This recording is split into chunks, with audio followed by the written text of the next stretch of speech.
All right, cuz here we are, day 4 of shared reading of The Worm by Elise Gravel. And we have, yesterday, what we did was we reread, of course, with more fluency because we knew what the words were and we were getting used to our text.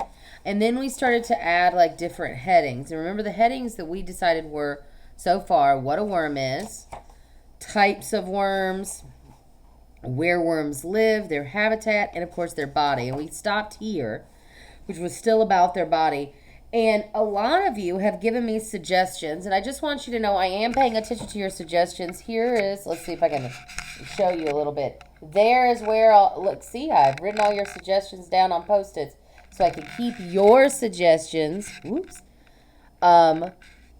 mind when we talk about each section. So I am paying attention and I'm looking. And we're going to start here, and we're going to see if our next page is also about body, which is what Lou says. It's going to be more about their parts of the body, or if it's about something different. So we're going to see. So let's reread this page first, these pages first. Earthworms have no eyes, but they can sense light with something called photoreceptors, sensors in the worm's skin that react to light. No eyes? That can't be true. I'm sure I had some eyes around here somewhere. Let me look. So again, this is about the worm's body. Let's turn the page. Here we go. Earthworms move by squeezing their muscles, causing their bodies to contract and expand. Feel these.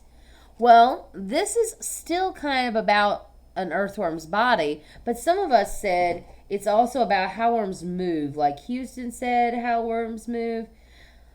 Ion said how worms move. So both of them, and Shreya says how they move too. So we can make a decision if this is still about their body or if this is about how they move.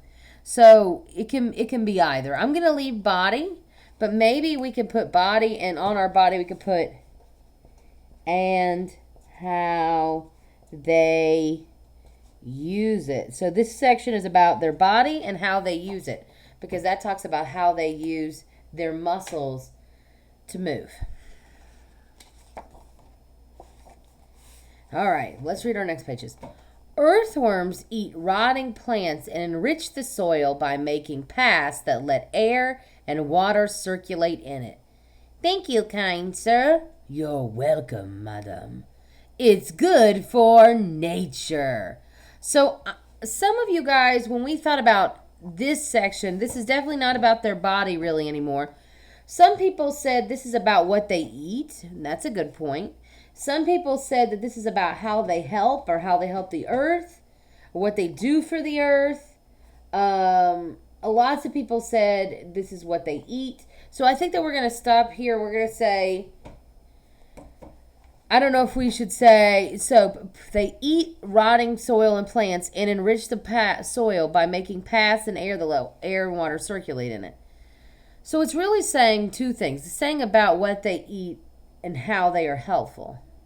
So we could kind of decide if this is going to be about their diet. So I'm going to put diet, or I'm going to put, or how worms are helpful. And what we can decide to see what our next page is about, and then we can let that make our ultimate decision if this is about the diet or about how worms are helpful.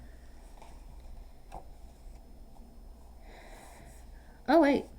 Many kinds of worms are hermaphrodites, which means they have both male and female reproductive organs. Well, pause, because this is not about diet or how worms are helpful.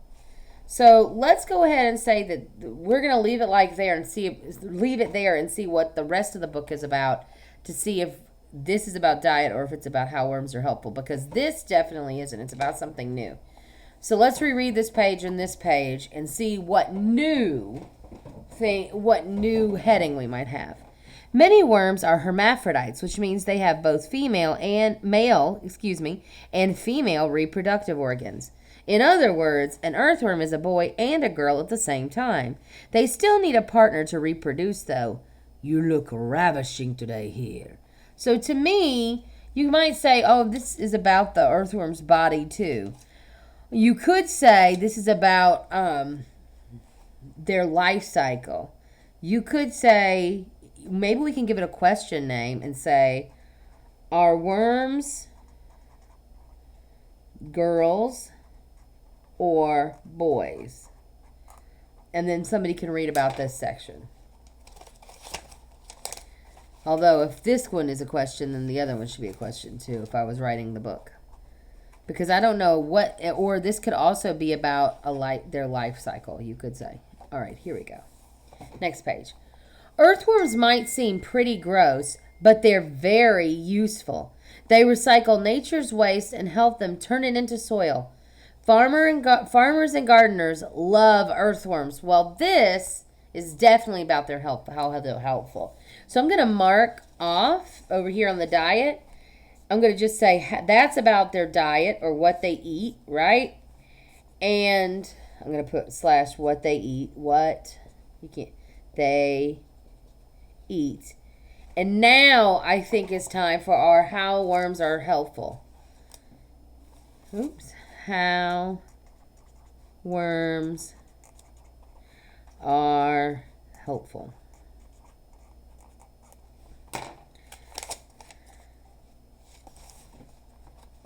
All right. And now, here we go. Fishermen use earthworms to catch fish, and some people even eat them and find them delicious. What? Delicious? No. I'm disgusting. Aha. So this could still kind of be how worms are helpful, right? Because it's talking about how people use worms, even though I do think it's kind of gross that people would eat them. So the next time you meet an earthworm, be polite. Worms are your friends. Hey, want to play football? So this to me is more like a conclusion, right? So we don't need a heading for this part because this is the ending. This is how the writer, Elise Gravel, ended the book. So let's review really quickly the sections that we chose today. First of all, we said that our first section, this section is still kind of about their body and how they use it, right? We said this next section was about their diet or what they eat. This section is about, are worms girls or boys? Or you might say it's a little bit about their life cycle because it's talking to us about how they reproduce or they have babies, right? And this says how worms are helpful. And a lot of you guys suggested that. So that was a really good suggestion. So today we are finished with our book for a second time. We've made our headings, and tomorrow we're going to reread the whole book, and we'll reread it with a lot of fluency, in a great teaching voice, with great with a great voice for our worm and our other little animals or plants that pop up that say something in the book. So that is what we'll do tomorrow on our last day of reading The Worm. All right.